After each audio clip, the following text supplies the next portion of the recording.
ngayon sa Bitcoin at sa mga ibang cryptocurrencies. Guys, update ko lang kayo kung gaano ka-bullish tong Bitcoin long term, no? Kasi nagkakaroon tayo ng pullback, nagkakaroon tayo ng fear, nagkakaroon ng FUD, fear, uncertainty, and doubt. At normal to at sa tingin ko market manipulation at sa 2 years ko sa crypto, almost 3 years. As in talagang nangyayari to, sobrang volatile nitong crypto market. Pero, kung mapapansin nyo, kung papanoorin nyo yung video ko kahapon, makikita nyo doon like 2 days ago or 3 days ago, pinirmahan na nga yung executive order ng Strategic Bitcoin Reserve.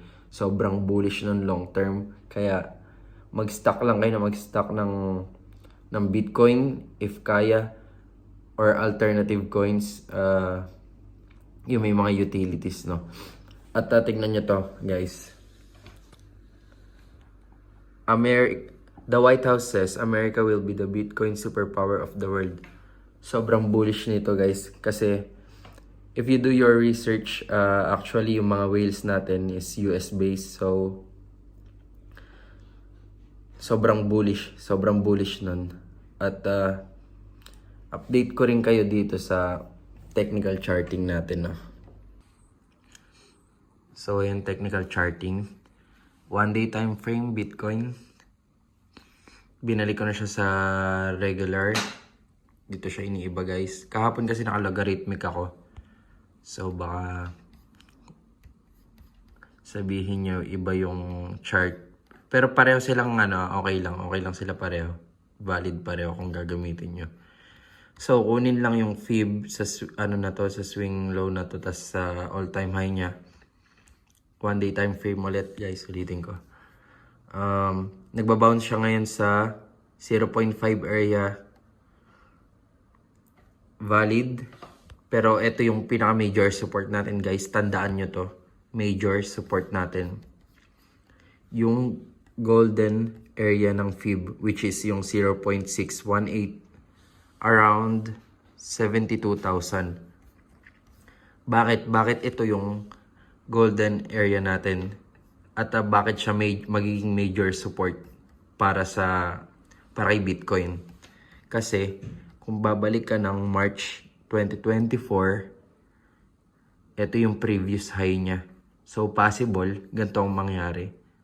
Ano lang to, bumabalik lang tayo sa previous data.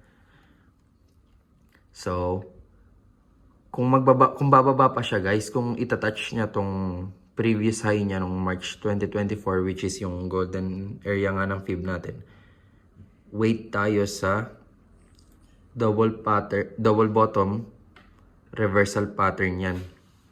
So, napaka-good. Sobrang gandang entry niyan, guys. Pero hindi, lang to insight lang, hindi naman tayo sure kung ito talaga yung mangyayari. Pero dahil bullish nga tong news natin, pwede naman dito na siya sa 0.5 mag-bounce, boom, lipad na tayo. At ayun, trade update, guys.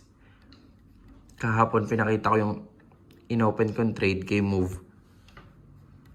Nasa 1 hour time frame ako. Ito, nakita ko nga itong double top pattern na merong pababa na indicators. So, yung candles niya double top, pero yung indicators pababa. Pumasok ako ng short dito. So, pakita ko sa inyo, guys, yung trade natin. Up nga tayo ng 53%. So, $53 din kasi $100 yung nilagay ko with 5x leverage. So, ayun lang, guys. At sana may natutunan kayo at tandaan nyo itong mga major key levels natin. Makakatulong to sa inyo. At yung paggamit ng fib sobrang mahalaga. Sobrang valid ng mga support and resistance niya. Kung nahihirapan kayo kumuha ng kapag choppy yung market minsan at mahirap kunin yung support and resistance, ginagamit ko lang siya, guys. So, ayun lang. Sana may natutunan kayo. Maraming salamat. See you again sa next video.